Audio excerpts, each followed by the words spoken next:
네, 앞서 보신 대로 아이를 2년 동안 가두고 수시로 굶겨온 친아버지가 구속돼 큰 충격을 주고 있는데요. 네, 손수호 변호사와 함께 주요 사건 사고의 내용과 쟁점들 자세히 살펴보겠습니다. 어서 오십시오. 네, 안녕하십니까. 참 정말 또 끔찍한 사건이 발생한 것 같습니다. 네.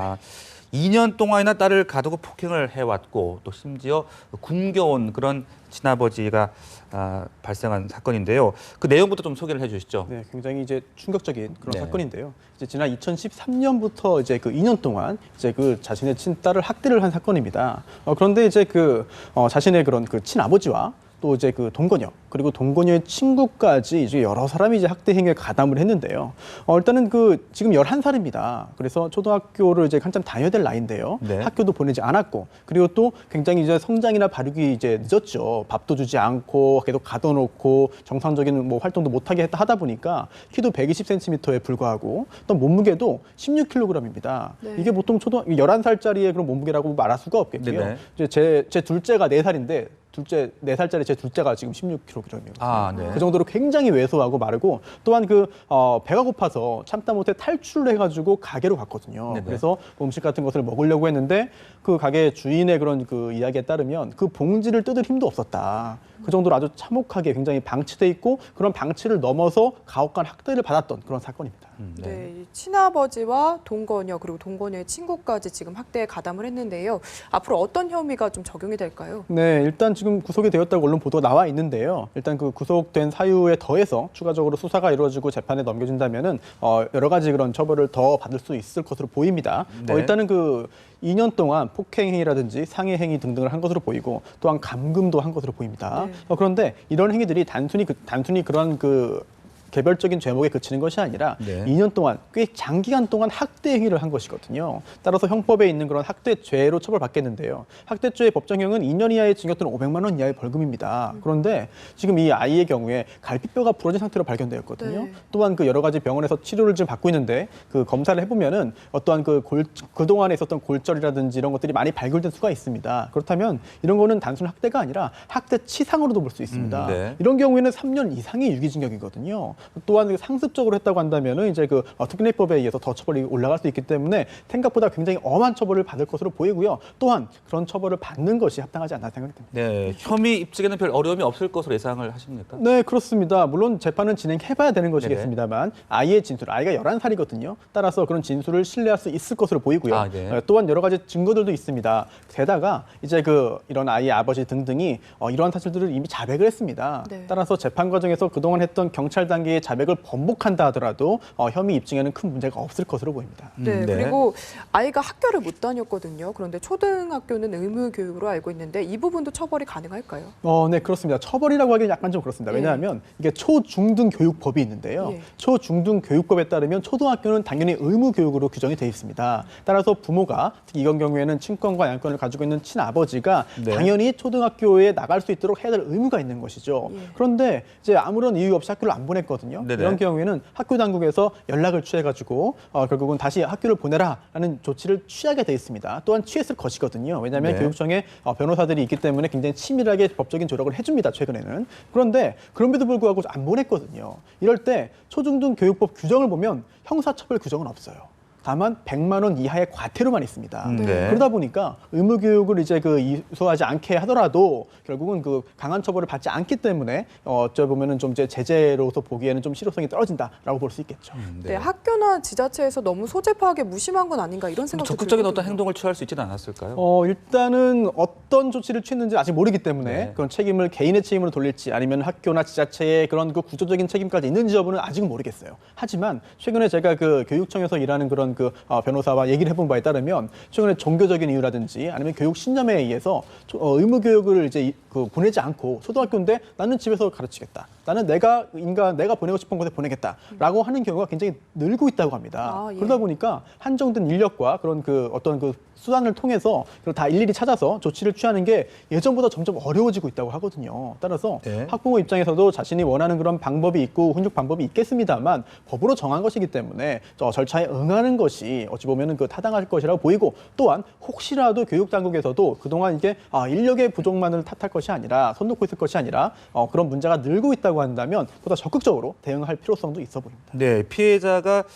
불과 11세인 아이인데 이런 사건이 터질 때마다 또 나오는 이야기가 이런 부모에게 친권을 계속 주는 게 맞느냐 이야기인 것 네. 같습니다. 이 부분 어떻게 보십니까? 그렇습니다. 이제 이제 아동학대 범죄에 관한 특례법에 따르면은 이제 그 친권 상실 청구 규정이 있어요. 네. 근데 이런 거는 검사가 친권 상실 청구를 하여야 한다라고 되어 있는데요. 그게 사실은 그 학대 치사, 학대로 사망한 경우, 아니면 학대로 인한 그 중상해가 일어난 경우에만 하나거든요. 따라서 그 해당 특례법에 따라서 검사가 이런 친권 상실 청구를 해야 될 의무는 없는 것으로 보입니다. 네. 네, 하지만 이런 그 특례법이 아니더라도 일반 민법에 따르더라도 이런 친권을 상실할 사유에 충분히 해당되거든요. 네. 따라서 적절한 조치를 취해야 할 것으로 보이고요. 그런데 또 이런 경우도 있습니다. 지금 이제 그 아이의 그 아버지 어머니가 이혼을 한 것으로 알려져 있는데 그렇다면 친권 아버지가 학대 행위를 했지만 친권자 겸 양육권자예요. 그러면은 네. 이 아버지가 친권을 상실했을 경우에 그렇다면 그 다음엔 누가 돌볼 것인가? 네네. 이런 문제도 발생합니다. 따라서 면밀히 검토를 해야겠는데요. 이런 경우에 또 임시로 후견인을 지정하는 그런 절차 규정도 있거든요. 네네. 또한 또 그런 임시로 후견인이 없다 하더라도 일정한 기관에서 어떠한 그 임시적인 조치를 취할 수 있는 규정도 있기 때문에 최우선적인 것은 처벌도 중요합니다만 아이의 복리, 즉 아이가 생존하고 아이가 정상적으로 커나가는 데 있어서 문제가 생기지 않도록 하는 것이 1번 가장 우선이기 때문에요. 그런 쪽으로도 이제 관계당국에서 조치를 취할 것으로 보이고 취해야 될 것으로 생각됩니다. 네. 네. 아이가 현재 병원에서 지금 치료를 받는 중으로 알려지고 있는데 이렇게 좀 치료를 지원하는 제도들도 잘 정비가 돼 있는 건가요? 네, 제도는 있습니다. 그래가지고 특례법에 따르면 이제 아동학대 범죄에 대한 그 처벌에 관한 특례법이 있는데요. 거기에 보면 이제 응급조치라는 규정도 있고요. 또한 뭐 보호 명령 제도도 있고 굉장히 다양하게 제도가 있습니다. 그리고 또 그 응급 조치 중에 하나가 의료기관으로 인도하는 것도 있거든요. 예. 따라서 또한 이런 규정에 따라서 지금 현재 의료기관으로 가 있고요. 또한 치료를 받았는데 짧은 기간 동안 치료받았는데 몸무게가 굉장히 많이 회복이 됐다고 하거든요. 이렇게 그 정상적인 치료를 받으면은 이제 회복하는 것도 이제 멀지 않지 않을까 생각이 되고, 하지만 이런 육체적인 치료도 중요하겠습니다만 정신적인 네. 그동안에 받은 정신적인 피해나 이런 것들에 대한 치료도 굉장히 장기간 동안 관심을 가지고 이제 그 해야 되는 그런 상황으로 생각됩니다. 네. 네. 자, 다음 사건 좀 넘어가 보겠습니다. 워터파크 몰카 유포 사건. 참 또 많은 논란이 됐었는데 이 30대 프로그래머에게 징역 2년이 선고됐습니다. 판결 어떻게 보셨습니까? 네. 사실 이게 징역형이라는 게 징역 2년이면은 생각보다 무거운 그런 형이라고 보시면 돼요. 네. 물론 이제 그렇게 큰 잘못을 했는데 당연히 징역 아니야. 또 2년은 너무 짧다. 뭐 5년, 10년 이렇게 해야 되는 거 아니야. 심지어 이제 인터넷 댓글 중에는 사형이다. 무기징역 네. 쳐야 된다라는 의견도 있습니다만 일단 현행 법은 이제 법의 그 법정형에서 이제 그 벗어날 수가 없겠고요. 또한 또 아무리 그 죄질이 나쁘다고 하더라도 굉장히 그런 그 법의 정한 테두리를 벗어날 수는 없거든요. 따라서 그런 것을 볼 때 징역 2년이 선고됐다고 한다는 거는 생각보다는 그래도 뭐 이제 그 너무나 그 손방망이 처벌은 아니다라고 네. 볼 수 있겠고요. 또 하나가 이게 그 몰카를 단순히 유포했던 것이거든요. 촬영도 아니었고 또한 그런데 그렇다 하더라도 단순히 그 촬영을 시키지 않았다라고 하더라도 유포만 하더라도 이런 처벌 실형이 그 내려질 수 있다라는 점을 통해서 이런 요즘에 점점 늘고 있는 네. 음란 사이트를 통한 이런 그 몰카 범죄에 대해서 좀 경종을 울리고 경각심을 주기 위한 그런 판결이 아닌가라고 생각이 됩니다. 네, 네. 그리고 이제 몰카 촬영을 지시한 강 씨, 그리고 몰카를 직접 찍은 최 씨도 다음 달 14일에 선고 공판이 있는 것으로 지금 알려지고 있는데요. 네네. 어떤 판결 예상하시나요? 아주 엄한 처벌이 저는 내려져야 된다고 보고 또한 그렇게 되지 않을까라고 예상을 합니다. 왜냐하면 굉장히 피해자의 수가 많습니다.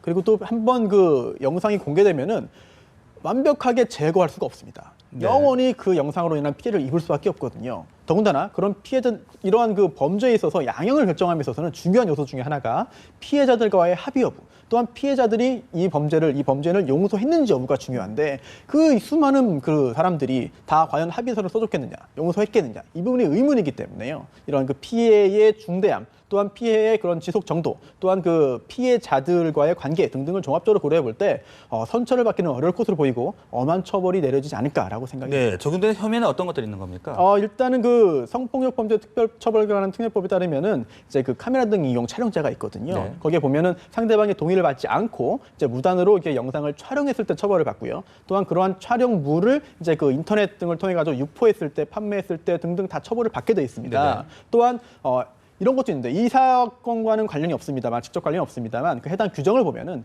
촬영할 때는 서로 동의하에 했더라도 그러한 그 촬영물을 촬영 때는 동의했더라도 영상을 이제 그 배포하거나 올리거나 이제 할 때 동의 없이 했다면은 똑같은 처벌을 받게 되거든요. 예. 이 점도 역시 시청자들께서는 좀 주의하실 필요가 있겠습니다. 네, 네. 알겠습니다. 지금까지 손수호 변호사와 함께 사건 사고 짚어봤습니다. 감사합니다. 고맙습니다. 고맙습니다.